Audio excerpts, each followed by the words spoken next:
Como habíamos anticipado hace pocos minutos, vamos a abordar con un poquito más de detalle y tratando de dilucidar qué es lo que ha cambiado y qué es lo que se puede venir con un tema clave que es para el sector minero, como la nueva ley de glaciares, la modificatoria de la ley de glaciares que ha sido sancionada inicialmente en 2010 y que anoche tuvo su modificatoria en la Cámara de Diputados. Para eso, como les comentaba también, estamos en contacto con Federico Palavecino, socio de Martínez de Oz y Rueda, un bufete especializado en el sector energético, pero vos, en particular, Federico, al sector minero, ¿no? Buenas noches, ¿cómo estás? Ignacio Ortiz te saluda. Buenas noches, ¿cómo estás, Ignacio? Muy bien, bueno, muchas gracias. Sí, yo hace 30 años que estoy en distintos roles dentro del sector minero, una parte importante de ese tiempo dentro de compañías mineras, casi la mitad de mi carrera, y la otra mitad afuera como asesor, eh, en- con, con experiencia en varios países, no solamente en Argentina. Eso que te dicen que los abogados estudian en un país y se quedan ahí, no ha sido mi experiencia. Bueno, muy bueno y muy interesante porque te vamos a poder aprovechar el doble. Entonces, primero, si te parece bien, comentanos una pequeña reseña de qué es lo que cuáles son las modificaciones esenciales que ha tenido la ley original del 2010 y por qué hubo tanto debate en torno a eso. Mira, la ley original en el 2010 tuvo un doble objetivo de proteger los glaciares, pero también convertirse en una traba a la inversión. Alguno de los promotores de esa ley eh, publicó que era justamente su objetivo el frenar el desarrollo de la actividad. Con un tono ideológico de tiempos pretéritos, pero bueno, que todavía están vigentes en algunos sectores de la comunidad. Básicamente esa era su intención y se logró a través de una media implementación de la ley. La ley original lo que tiene es una distribución de actividades. La primera es hacer un inventario de glaciares, la segunda es evaluar su relevancia hídrica, porque la protección de glaciares es una protección de glaciares en tanto tengan relevancia hídrica, no cualquier glaciar. ¿Mm? Eh, Cualquier glaciar que no tenga relevancia hídrica está protegido por la Ley General del Ambiente. Similares, pero diferentes reglas. El que tenga relevancia hídrica está dentro de la ley de glaciares, que tiene una protección más extendida. Lo que hicieron fue hacer el inventario de la ley de glaciares y nunca completar el análisis de la relevancia hídrica. Lo que viene a hacer esta ley es decir, miren, esto es una ley de presupuestos mínimos. Está bien que la nación tome cartas en el asunto, ya lo hizo, ya realizó el inventario de glaciares, ahora corresponde que se haga el análisis de la relevancia hídrica. Y como la materia ambiental está dividida entre nación y provincias, Ujú. como la nación hizo el inventario, a las provincias les toca hacer el relevamiento de la relevancia hídrica de cada glaciar. Y como es demasiado trabajo hacer el relevamiento de todos los glaciares, lo vamos a hacer caso por caso, a medida que alguien quiera hacer una actividad que pudiera afectar un glaciar. Eso es lo que hace la ley. ¿Se podría haber hecho por decreto? Sí, pero a quien tenga que hacer una gran inversión le genera un cierto escozor.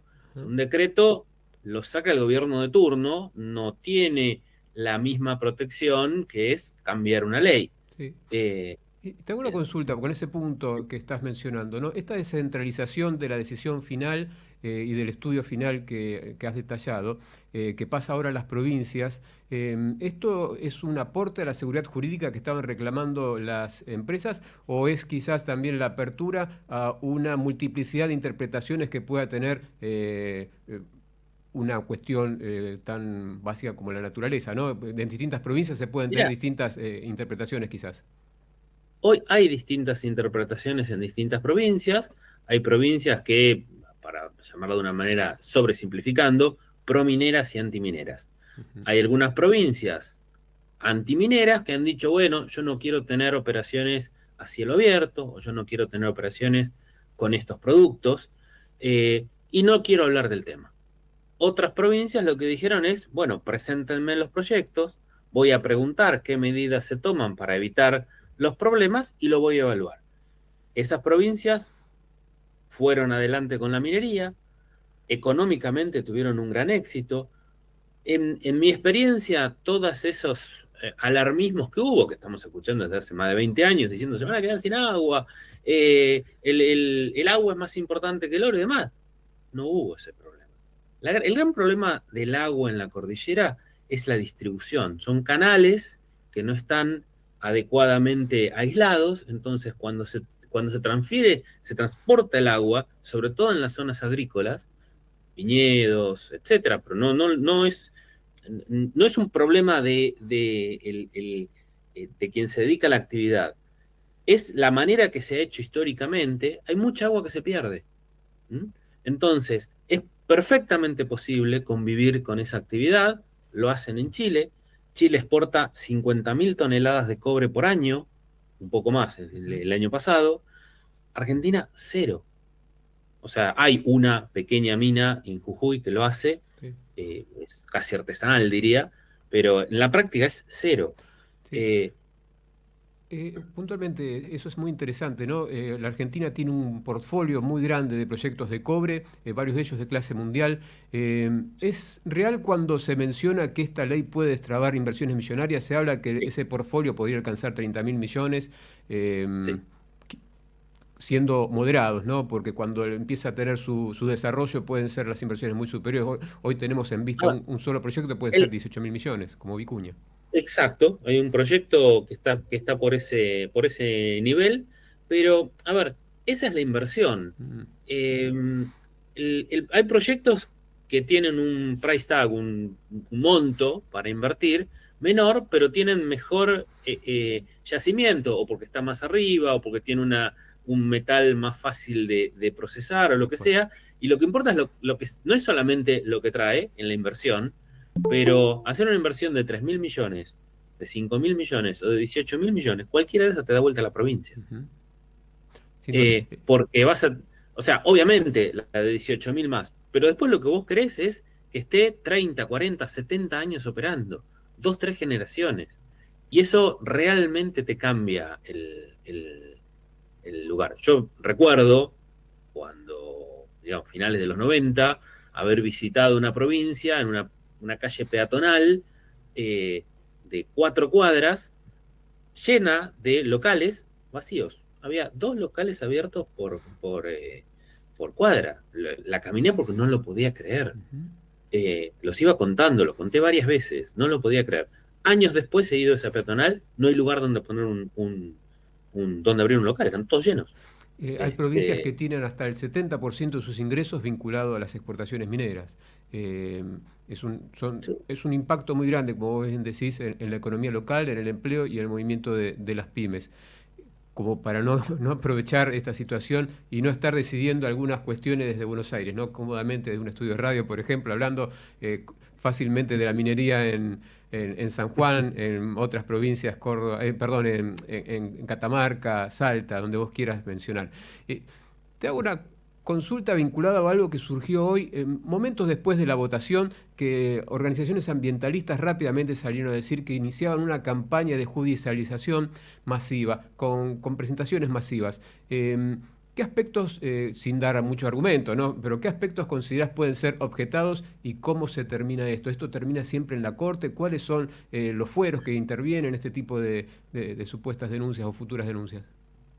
Mira, eso es una cuestión, es la parte del arte del ejercicio de la profesión. Habrá que ver qué es lo que el colega o los colegas que estén del otro lado eligen hacer. En general, esto es muy probable que vaya a empezar con algún juzgado federal Ujú. en el interior y vaya escalando a la Cámara Federal, porque no importa quién gane, el otro lo va a apelar, o los dos Tal cual. probablemente, y después llegará a corte. Si fuera en Capital Federal, sería a través de un juzgado en lo contencioso administrativo, pero hasta la última vez que revisé no había minería en Capital Federal, así que dudo que lo hagan aquí. Bien. Eh, Este, y leyendo todo el detalle de las modificaciones que ha tenido la ley, ¿considerás que es robusta como para enfrentar sí, esas demandas? sí, las modificaciones que se hicieron a la ley son modificaciones que podrían haber ido por decreto. Ajá. son reglamentarias en su naturaleza, no cambian el alcance de lo que protegía la ley. La ley protegía los glaciares en cuanto a fuentes relevantes de recursos hídricos. La ley sigue protegiendo los glaciares en cuanto a fuentes relevantes de recursos hídricos. Y lo que hace es decir cómo se va a implementar la evaluación de esa relevancia hídrica. Básicamente, 1, hay que hacerla. 2, caso por caso. 3, lo van a evaluar las provincias. No se olviden de esta parte. ¿Se podría haber hecho por decreto? Tal vez sí, en los comienzos de la ley hubiera transmitido mucha tranquilidad y evitado 15 años de discusión sobre esto, pero yo estoy convencido de que parte de lo que se buscaba con la ley era generar esa incertidumbre. Y la incertidumbre es el peor enemigo de la inversión. O sea, uno puede saber que algo está mal o que está bien, pero aún así saca sus cuentas y dice voy o no voy. Ahora, si la respuesta es no sé, no voy. Y eso era lo que se buscaba. Se menciona en estos días también un concepto, un principio jurídico de no regresión, vinculado al tema ambiental, ¿no? Comentanos muy brevemente, si podés, sí, el principio de no regresión, el principio de no regresión fue, digamos, es un principio básico del derecho ambiental y hoy está reglado sobre todo en el Acuerdo de Escazú, que es el que da el acceso a la información ambiental. Este acuerdo, tratado internacional, está por sobre las leyes nacionales, pero el tema con esto es que la ley no cambió, no restringió, no retrocedió en la protección que otorgaba. Es glaciares como fuentes relevantes de recursos hídricos. Era así antes, es así ahora. Las modificaciones son de procedimiento, es cómo se va a hacer el análisis de esa relevancia hídrica que quedó pendiente. Uno podría decir, bueno, lo podrían haber hecho por decreto esto, perfectamente, ahí no hubiera habido ninguna duda de que no se trata de una situación de regresión, porque es la reglamentación de una ley. Si el decreto se excediera a la ley, dirían, el decreto es inconstitucional, pero por exceso a la ley, no por el contenido que tenga. En este caso, eso lo hicieron a nivel de ley para asegurar continuidad en el futuro.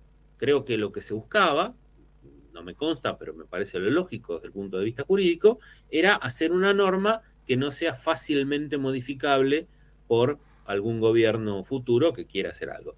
También se están poniendo una restricción al propio gobierno. Si el día de mañana quisiera modificar algo de lo que ya puso una ley, tiene que pasar por el Congreso nuevamente. Pero creo que el mensaje es hacia quienes podrían estar afectados por esta ley es, miren, estas son las reglas del juego, no las vamos a cambiar. No, se acabó la incertidumbre. Saquen las cuentas, les puede dar bien, les puede dar mal, tomen la decisión que corresponda. Bien, esperemos que si esto tiene un tránsito judicial no tenga que esperar 15 años como ha esperado la ley para poder dar esta claridad y que quizás en pocos meses o quizás un año, andás a ver cuándo puede ser esto, ya esté liberado el camino, ¿no? Porque hay muchos intereses sociales en esto también, ¿no? La minería es un disparador de empleo y de riqueza para las provincias. Por supuesto, la riqueza hay que producirla. No creo igualmente que el tema judicial, que se necesite esperar a una resolución de corte en periodo de años que resulte como para resolver esto. Va a haber pedidos de medidas cautelares, va a haber decisiones sobre el tema, y una vez que avanza suficiente el proceso y se conocen los argumentos, uno puede, como profesional, estimar cuál es el grado de riesgo, que obviamente va a ser mucho menor que el que de hoy, ¿no? Federico, te agradezco mucho tu tiempo, llevarnos claridad sobre lo que se está discutiendo hoy en día y lo que se va a seguir charlando a futuro. Un gusto grande, muy amable, ¿eh? Igualmente, muchas gracias. Gracias.